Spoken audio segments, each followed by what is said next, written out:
Jake's heart pounds as he steps into the foundry, the outside world swallowed by the oppressive silence within. The vast, hollow space around him seems almost to breathe, with a thick, musty air that carries the scent of rust and decay, a metallic tang that clings to the back of his throat. Shadows twist and stretch along the walls, flickering in the dim, filtered light that seeps in through cracked windows high above, casting an eerie glow over the silent machines that once roared to life with heat and noise.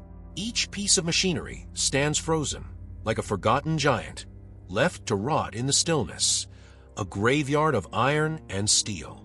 As Jake moves further in, he senses an unnatural coldness in the air. He wraps his arms around himself, shivering, feeling the temperature drop with each step. Then, he hears it, a faint sound like the low hum of machinery, just below the threshold of hearing, almost more feeling than a noise.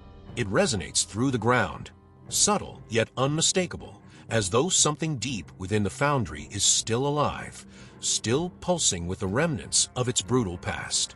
Jake's footsteps echo, but there's a lingering delay, as if a second set of steps follows him, always just a beat behind. He stops, his breath shallow, listening. The sound stops too, but the silence that replaces it is somehow worse, stretching on for an eternity, pressing against his eardrums until he feels he might scream just to break it.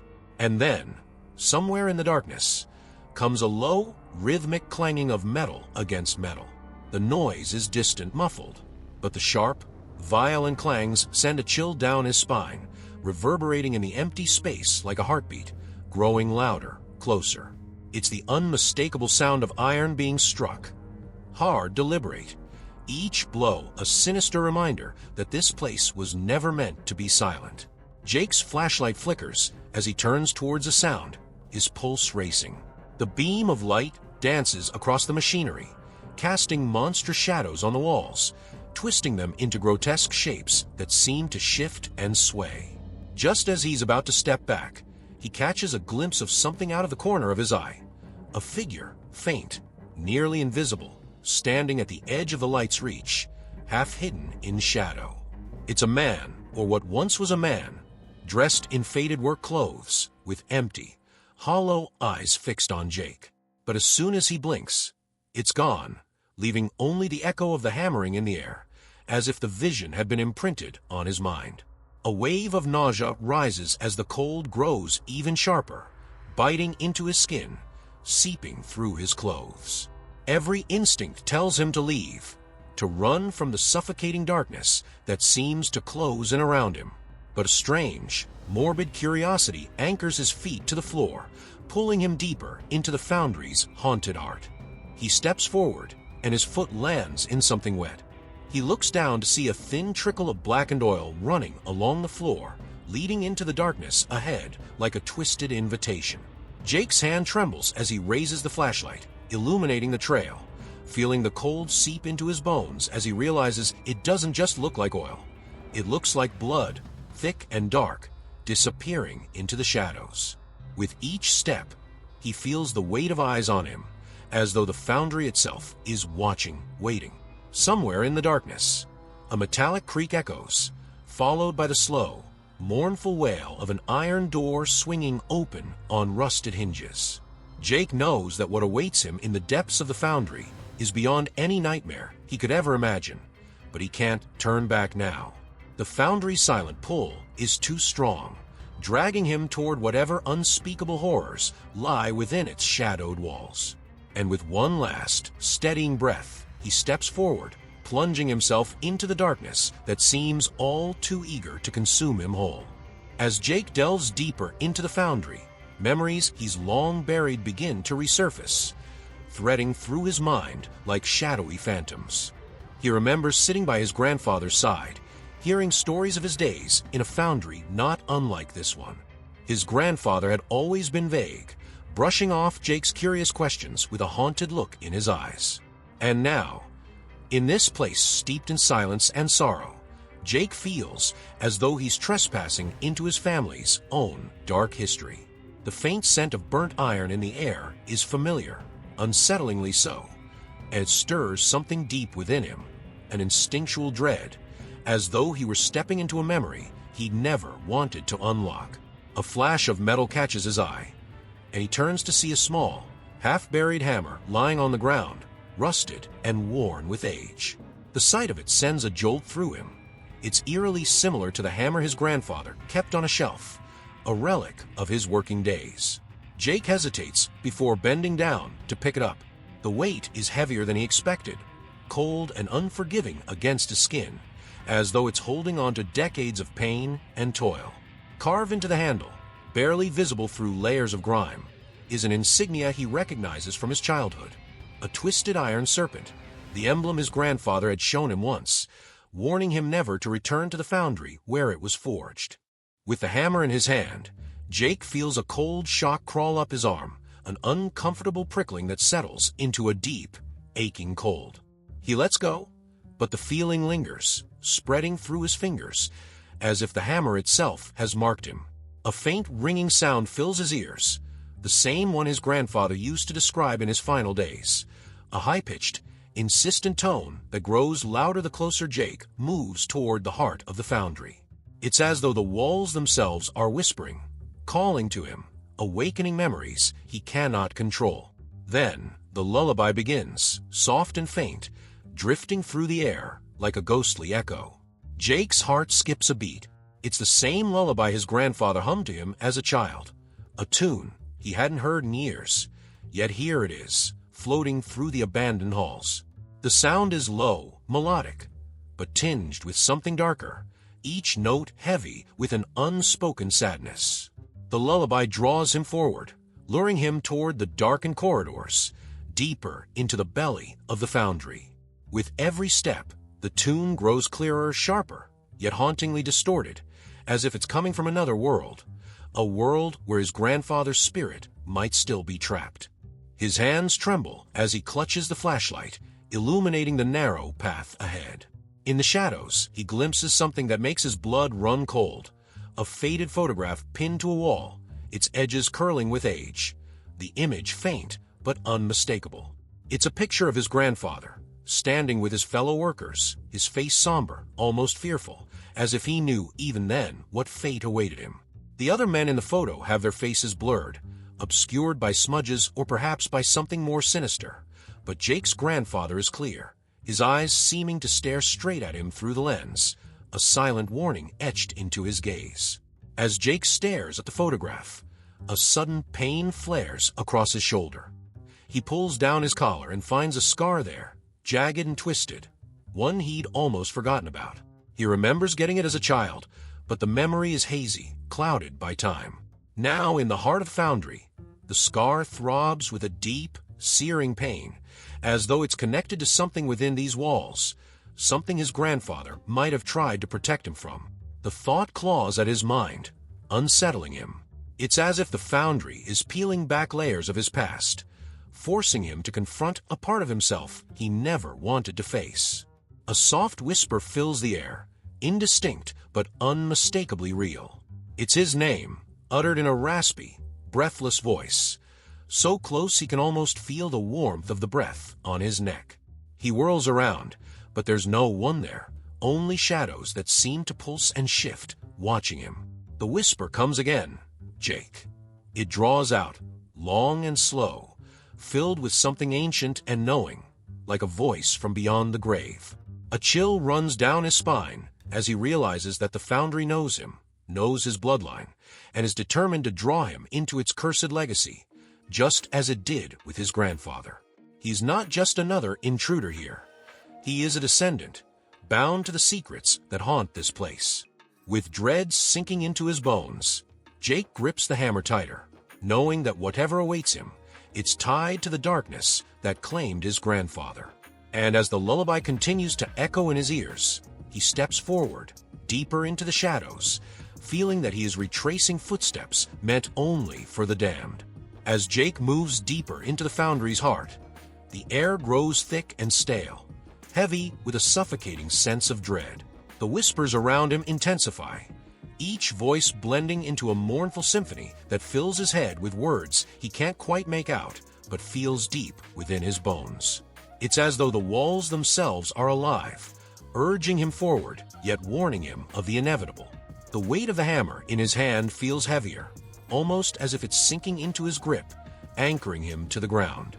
And then he sees it, a narrow doorway at the end of a dimly lit corridor, pulsing with an ominous red glow that spills into the darkness.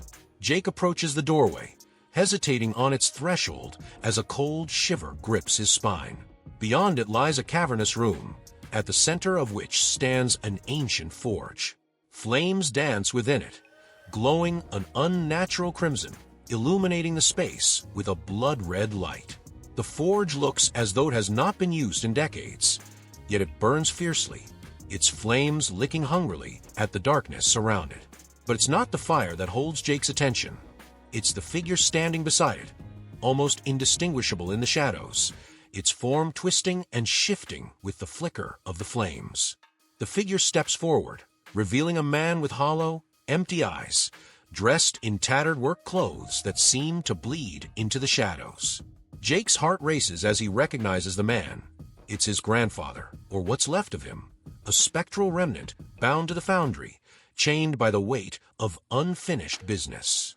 His grandfather's gaze is distant, his face twisted in a blend of sorrow and anger, as though he's both warning Jake and begging for release. Jake opens his mouth to speak, but his grandfather's form shifts, his voice echoing through the room in a low, broken murmur. "There's only one way out, Jake." The words hang heavy in the air, filled with a darkness that Jake can feel in his very soul. His grandfather gestures toward the forge, where, beneath the flames, an object glimmers, a small, tarnished locket, engraved with the same twisted serpent insignia Jake saw on the hammer. He remembers it from childhood. It belonged to his grandmother, a precious keepsake lost years ago. The sight of it here, in this cursed place, fills him with a sudden, suffocating dread. He realizes in that moment that the foundry is demanding a sacrifice, not of blood, but of memory, of something deeply personal that connects him to his family. A voice, low and insistent, fills his head, whispering a choice. He can leave the foundry, abandoning the locket and breaking the connection to his grandfather, freeing himself but dooming his grandfather's spirit to eternal unrest. Or he can take the locket and stay, surrendering a part of his soul to the foundry, forever bound to its haunted corridors, a prisoner like his grandfather. The voices grow louder, a cacophony of suffering and despair, filling his mind with images of his family's past. His grandfather's weary face, his grandmother's kind smile, fleeting moments of happiness that now seem tainted by the foundry's darkness. Jake feels a crushing weight on his chest as he struggles with the impossible choice. He closes his eyes, wrestling with his fear, the thought of never seeing his family again, of abandoning his grandfather to this twisted fate. The memories come rushing back. His grandfather teaching him to carve wood, his grandmother's soft lullabies, memories that have shaped him, moments he treasures above all else. And yet, he feels the pull of the foundry, whispering promises of peace for his grandfather, a rest that can only come through his own sacrifice. Just as he reaches out, a sudden, searing pain blooms across his mind, like a red-hot blade carving into his thoughts. He sees visions, glimpses of a future where he's trapped in this place, his spirit bound to the foundry's cold, iron walls, haunting the halls for eternity.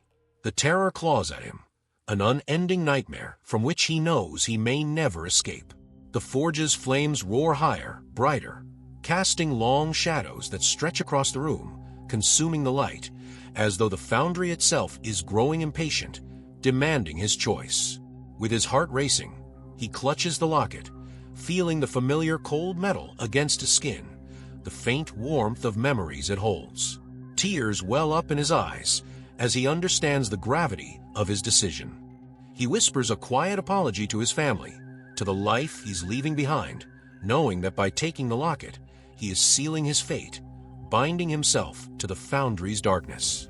The air thickens around him, and he feels a presence closing in, a relentless force pulling him deeper, as though the foundry is consuming him, piece by piece.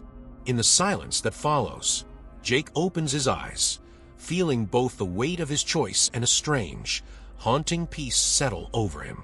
The forge's flames die down, leaving only the cold, oppressive darkness behind. His grandfather's spirit fades, a fleeting glimpse of gratitude in his hollow gaze, leaving Jake alone, bound to the foundry, forever connected to its terrible, hidden secrets. As Jake grips the locket tightly, he feels the chill of the foundry grow, the air around him dense and suffocating, as though the walls themselves are closing in. Shadows stretch and twist along the floor and walls, moving in unnatural ways, creating fleeting shapes that seem to pulse with malevolent intent. The oppressive silence is broken by the faintest whisper, a breathless murmur that snakes through the dark, just loud enough to reach his ears. The voice is indistinct, a blend of anguish and anger, each word dripping with malice and desperation. It doesn't seem to come from any one place. Rather, it seeps from the walls, the floors, even the cold air that brushes against his skin. Jake, the whisper draws out his name, slow and deliberate, as though savoring the sound, filling him with a primal terror that tightens in his chest. He whips around, his flashlight trembling as he tries to locate the source of the voice, but there is only darkness, an endless void that seems to swallow the light. The whisper comes again, closer this time, almost caressing his ear. His blood turns to ice as he realizes it's not just one voice. It's a chorus, layered and discordant, a symphony of suffering that echoes off every iron surface around him.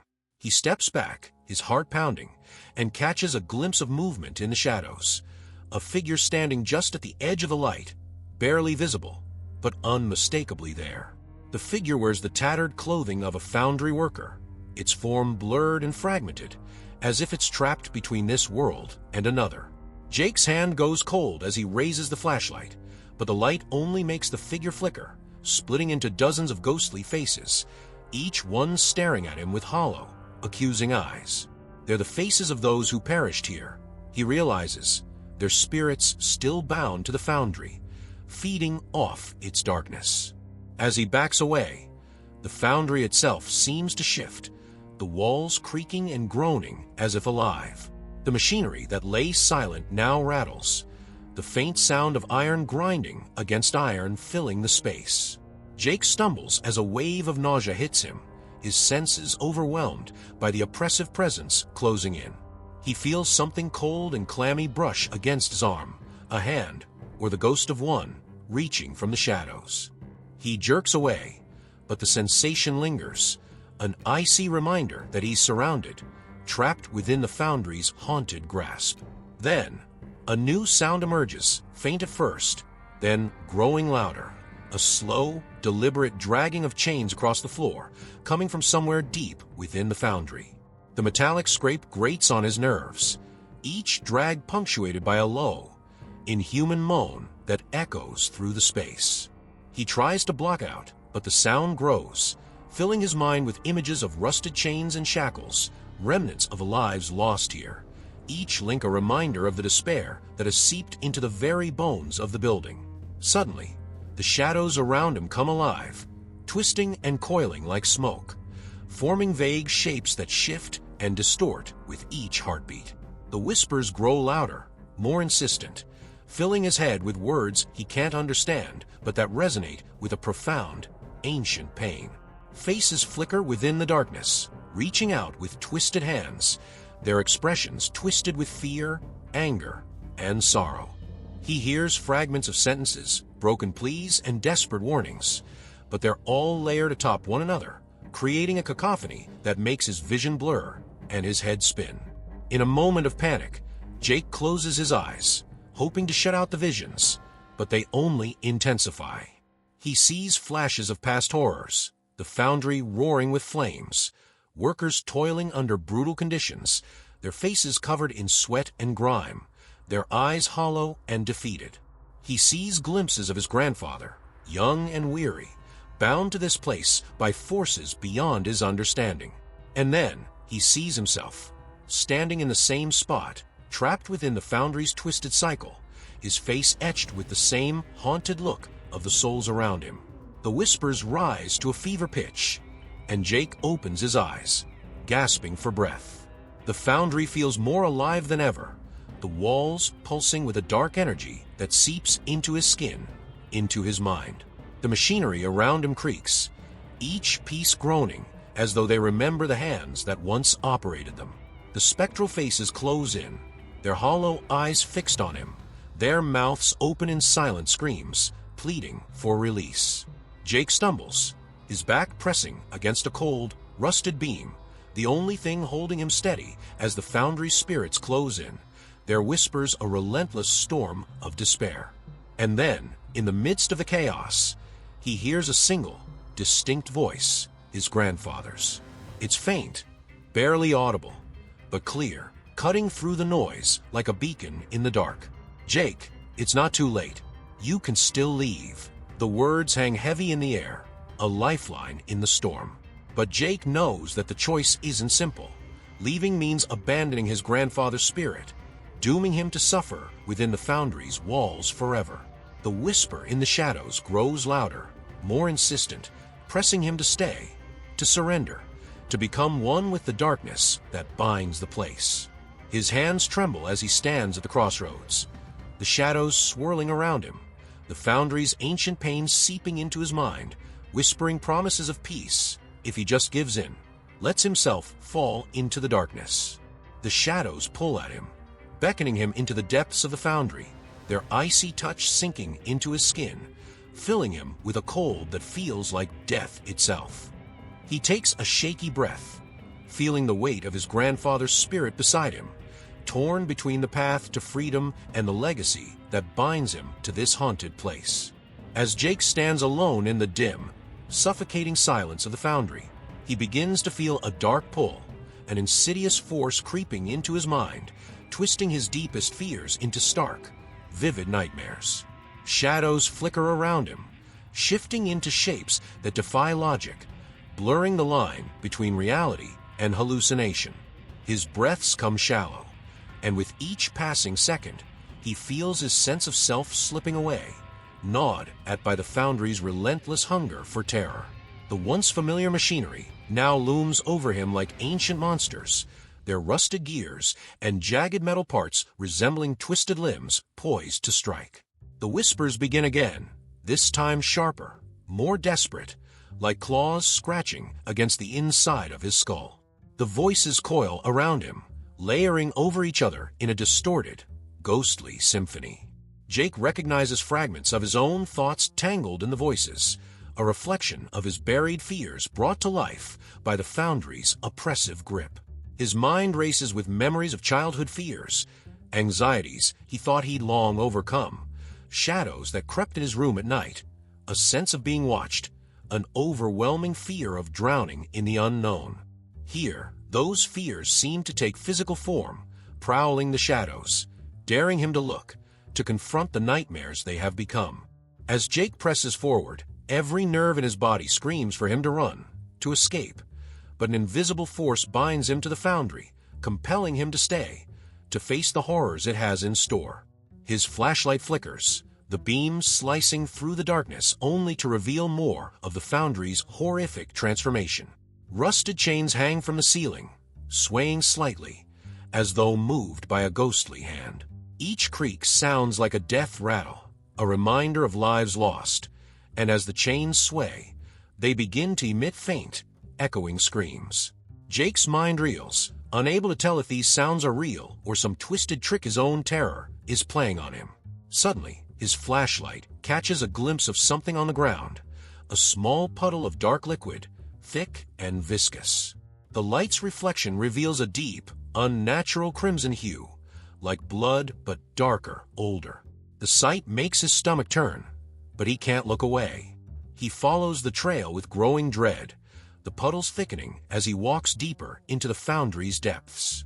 Each step feels like it's taking him further from reality, deeper into a waking nightmare where the walls seem to close in, bending and twisting as if they're alive, reshaping themselves to trap him. The foundry feeds off his fear, heightening his senses until every sound, every shadow, becomes a potential threat. He starts to see figures lurking in the corners of his vision. Familiar faces that morph and distort, their eyes hollow and accusing. Among them, he sees his grandfather's face again, but this time, it's twisted with anguish, his mouth open in a silent scream. Jake backs away, but the vision lingers, burned into his mind, a dark reminder of the family curse he's unwillingly inherited. He tries to shut his eyes, to block out the visions, but they intensify behind his closed eyelids, morphing into grotesque shapes that laugh and taunt him, feeding on his growing horror. He opens his eyes, gasping, and finds himself standing before a large, broken mirror that he hadn't noticed before, its glass covered in dust and grime. In the distorted reflection, he sees himself. But something is wrong. His reflection stares back, eyes wide with fear, but its expression slowly shifts, turning darker, more malicious, as though mocking his terror. His reflection's mouth twists into a smile that isn't his own, a smile filled with malice and cruelty. Then, it begins to move independently, lifting a hand to its throat and dragging sharp nails down its skin, leaving deep, red scratches. Jake stumbles back in horror, feeling the faint sting of pain on his own throat as if the scratches were his. Desperation claws at him, his heartbeat thundering in his ears as he tries to pull himself back to reality. But reality has abandoned him here. The Foundry has transformed into a living nightmare, a place where fear becomes tangible, a force that seeps into his mind and twists his perception. He looks around, his vision wavering, seeing the walls pulsate, growing closer, breathing with a dark life of their own. The whispers close in again, chanting his name, drawing out his fears in twisted voices that belong to no one and everyone at once. An endless, inescapable reminder of the terror that binds him here. Then, in the midst of the whispers, he hears a voice that stands out, his own voice, echoing back at him, but darker, devoid of hope, a hollow shell of who he once was. It speaks to him, tauntingly, revealing his worst fears, that he is bound to this place, that he can never escape, that he will become another lost soul among the Foundry's countless victims. The voice laughs, low and menacing, promising that every step he takes only leads him further into the Foundry's grasp, and that there is no escape from the darkness that has claimed him. Jake's hands tremble as he clutches the locket, hoping to find comfort, but the cold metal feels lifeless, a token from a world that no longer seems real.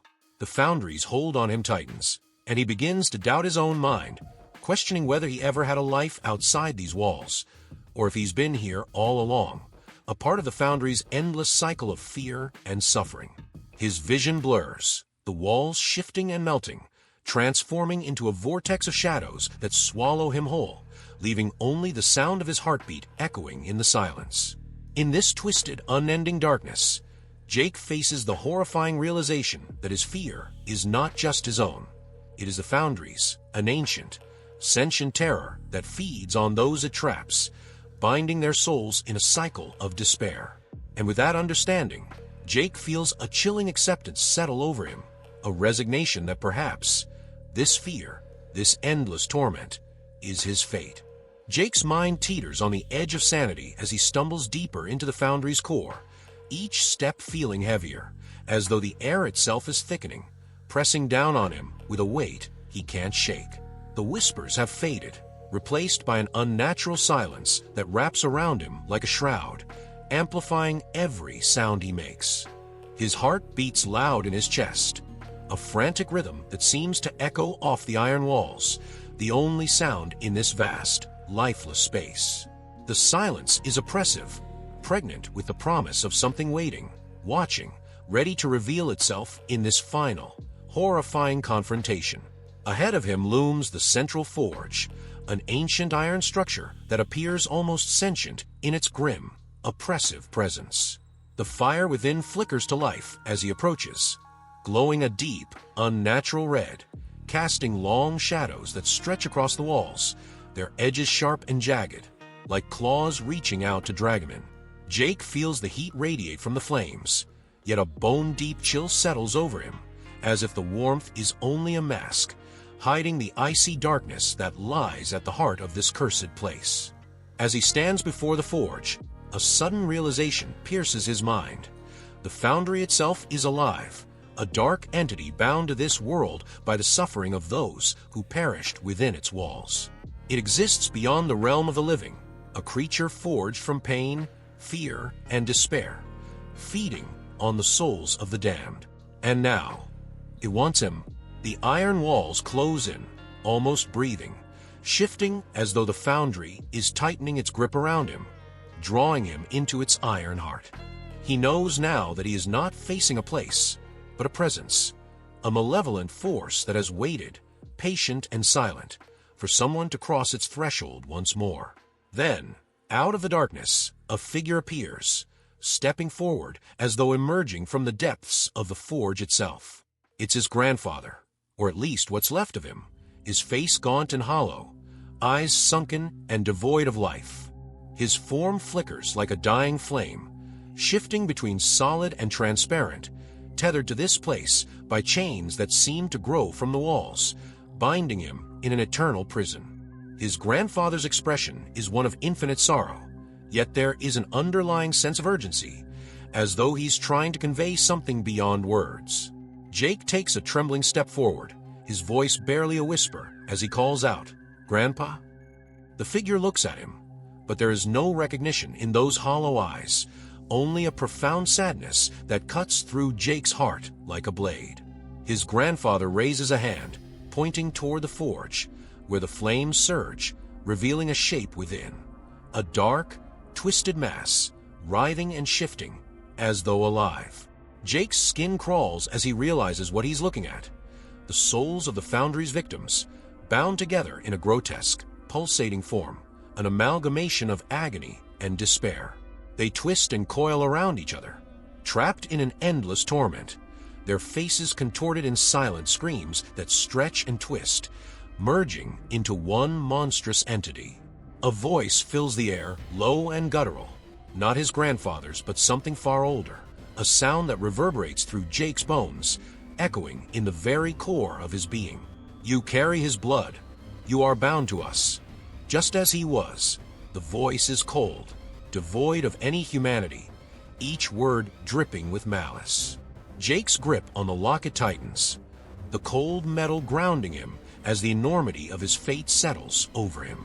He is part of this place now, tied to the darkness that has claimed his family, destined to become another soul trapped within its walls unless he can break the cycle. In a desperate surge of courage, Jake steps closer to the forge, feeling the pull of the entity grow stronger, like a magnetic force tugging at his soul.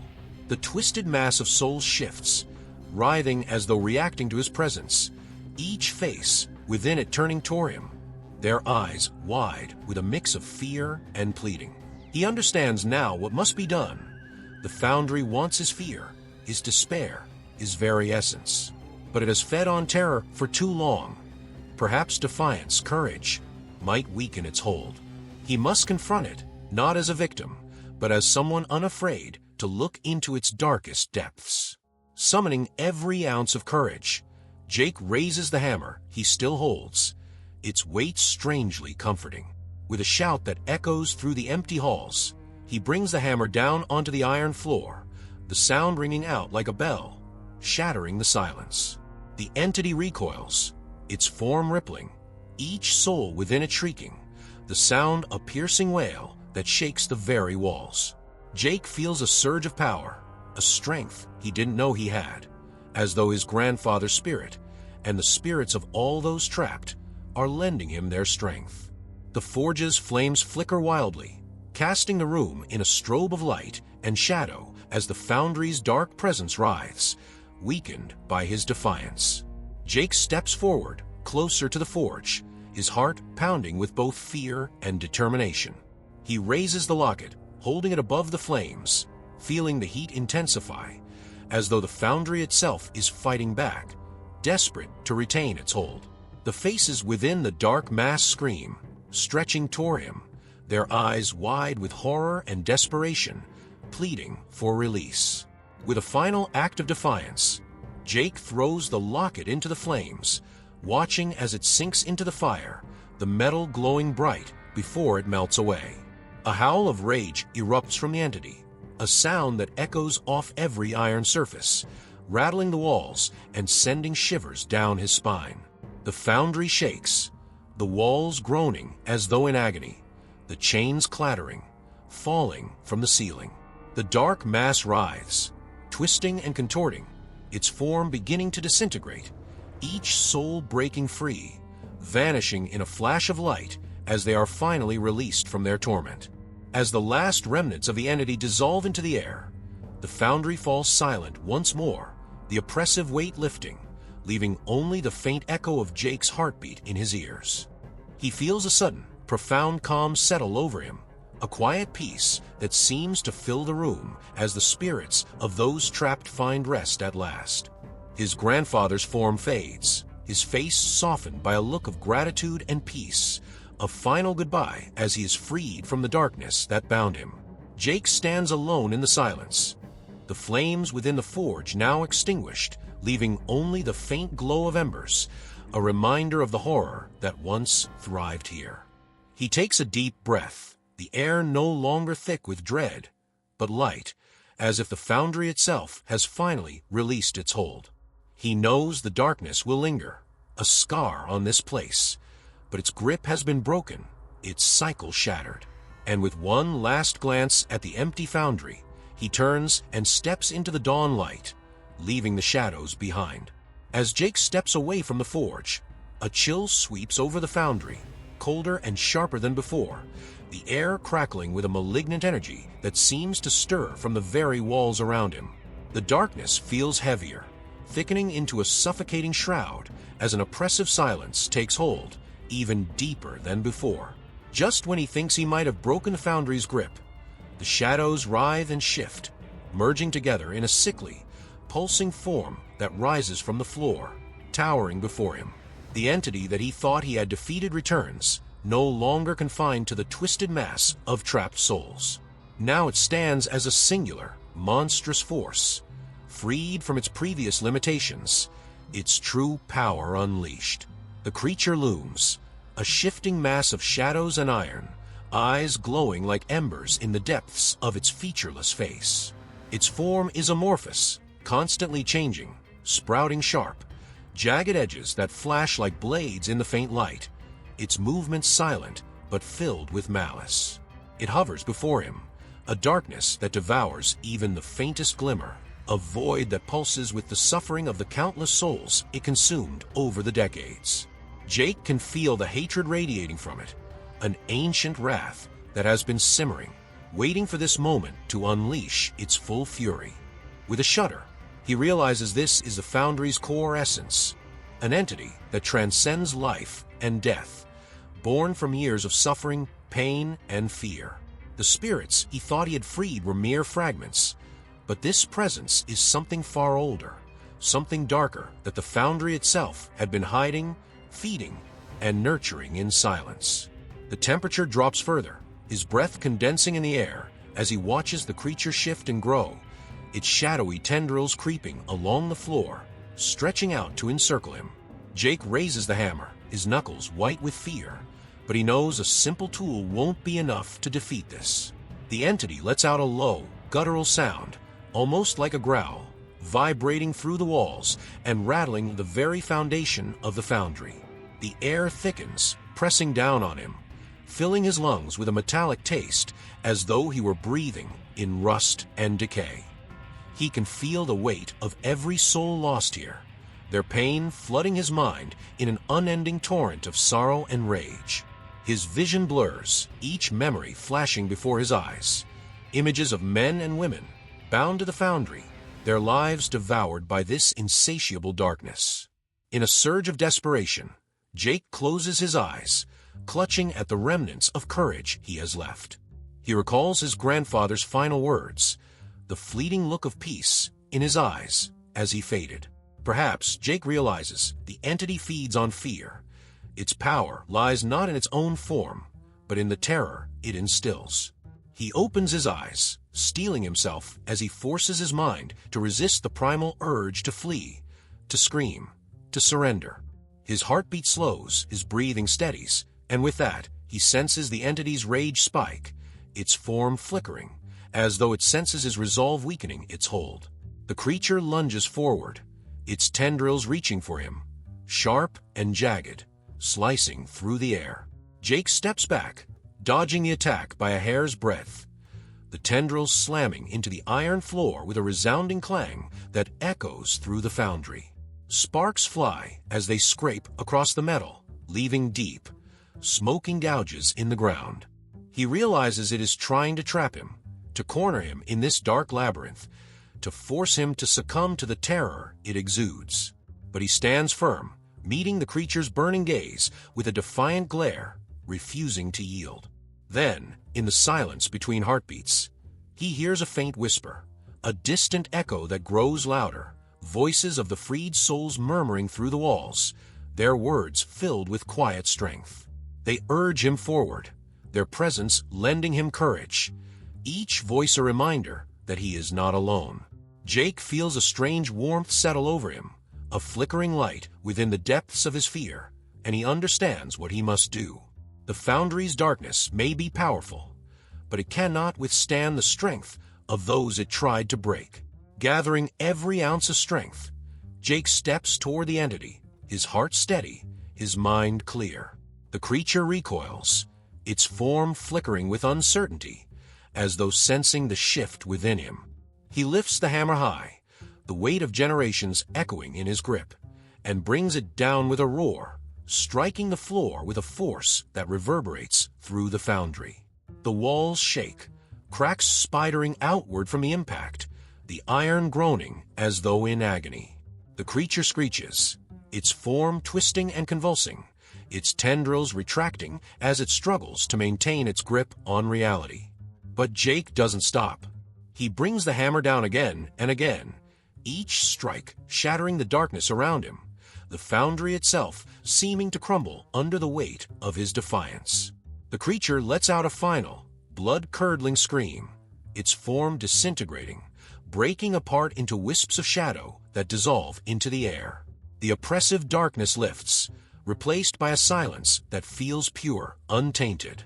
Jake collapses to his knees, gasping for breath, as the last remnants of the entity vanish, leaving only an echo of its wrath in the stillness. The foundry is silent now, the air light and empty, the weight that once pressed on him lifted. He rises slowly, feeling the absence of the malevolent force that had haunted this place for so long. In the newfound quiet, he hears the soft murmur of the freed souls, their gratitude a gentle whisper that fades like mist in the morning light. His grandfather's spirit lingers for a moment, a warm, comforting presence that fills Jake with a bittersweet sense of peace. And as he stands amidst the ruins of the foundry's darkness, he knows that he has broken the curse, freeing not only the trapped souls, but also himself from the legacy of fear. With one last look at the Silent Forge, he steps toward the exit, leaving the haunted foundry behind, its iron heart now nothing more than a memory. As he walks into the dawning light, he feels the weight of the darkness lift completely, knowing he has survived what generations could not. The foundry stands quiet and empty, a shadow of its former self, and as Jake disappears into the morning, a faint breeze stirs the air, carrying away the last whispers of fear, leaving only silence in its wake. As Jake steps out of the foundry and into the morning light, a strange sense of peace settles over him. The oppressive weight of fear and despair that had clung to him inside has lifted, replaced by a tentative calm. Yet, even as he breathes in the cool, fresh air, an uneasy feeling lingers. He glances back at the foundry, its darkened silhouette looming against the pale dawn, silent and still. There's a finality to it now, but also something unresolved, a sense that the foundry's darkness isn't entirely gone, just dormant, waiting. He can't shake the feeling that the curse he fought isn't truly broken, that some shadow of it remains, hidden in the iron bones of the place. As Jake walks away, every step takes him further from the foundry, yet the echoes of his experience persist in his mind, etched like a scar. He can still feel the icy fingers of the entity's presence, the memory of its hollow, red eyes watching him, as if imprinted on the back of his eyelids. The faces of the lost workers, their expressions twisted in torment, flicker in his mind. Their silence screams a lingering reminder of the darkness that nearly claimed him. The thought haunts him. What if he didn't truly set them all free? What if some part of the entity, the deepest part, remains within the walls, waiting for another soul to wander inside? Days pass, but Jake finds little comfort in the ordinary routines of life. Each night, as he drifts to sleep, he's plagued by nightmares, a sensation of being drawn back to the foundry, his footsteps echoing through its empty halls, the distant clang of iron haunting his dreams. In these dreams, he finds himself back in front of the forge, staring into its dark, empty maw, feeling a presence lurking just beyond the veil of shadows. He wakes drenched in sweat, his heart racing, the memory of the foundry clinging to him like a cold shroud. It feels as though part of him is still trapped there, tied to its cursed depths. Jake tries to shake the feeling, to rationalize his fears, but strange things begin to happen. He starts to hear faint sounds at night, distant clanging, like iron striking iron, resonating through the silence of his empty home. The sounds are subtle at first, mere echoes that could easily be dismissed, but they grow louder over time, filling his nights with the rhythmic pounding he thought he'd left behind. On one particularly dark evening, he hears a whisper, soft, almost inaudible, drifting through the empty rooms. It's his name, drawn out in a voice that seems to come from nowhere and everywhere at once, carrying with it the same sinister familiarity that haunted him in the foundry. One night, in the dead silence, he finds something chilling on his doorstep, a small, rusted locket, one that looks uncannily like the one he sacrificed to the forge. It sits there, waiting, glinting faintly under the moonlight. Jake picks it up with trembling hands, staring at the tarnished metal, feeling the cold seep through his skin. Inside, he finds a small photograph, an image of his grandfather, his face shadowed, his eyes hollow, staring up at him as if from beyond the grave. A single word is etched beneath the photo in rough, uneven letters: return. Jake's heart pounds as he realizes that the foundry isn't done with him. Despite all he did, the curse lingers, an unbreakable tether that has bound his family for generations. He remembers the old legends, the stories of places too dark, too twisted to ever be truly cleansed. Perhaps the foundry is one of those places, a site steeped in such profound darkness that it lives on, even after its malevolent spirit has been exorcised. He understands in that moment that the foundry will always hold piece of him, a fragment of his soul left behind in its iron corridors, and that, one day, it might call him back, drawing him in like it did his grandfather before him. The rusted locket feels like a heavy chain around his neck, an inescapable reminder of the horrors he faced. As he stands there, staring into the darkness, he realizes that he might never truly escape the foundry's shadow. The knowledge seeps into him, chilling his blood. No matter where he goes, or how far he tries to run, the foundry will remain, lurking on the edge of his consciousness, a dark, eternal mystery. And as he closes the door, he catches a fleeting glimpse of movement in the shadows outside, as if someone or something is watching, waiting for the right moment to drag him back to the Silent Iron Foundry, where the darkness still lives, biding its time.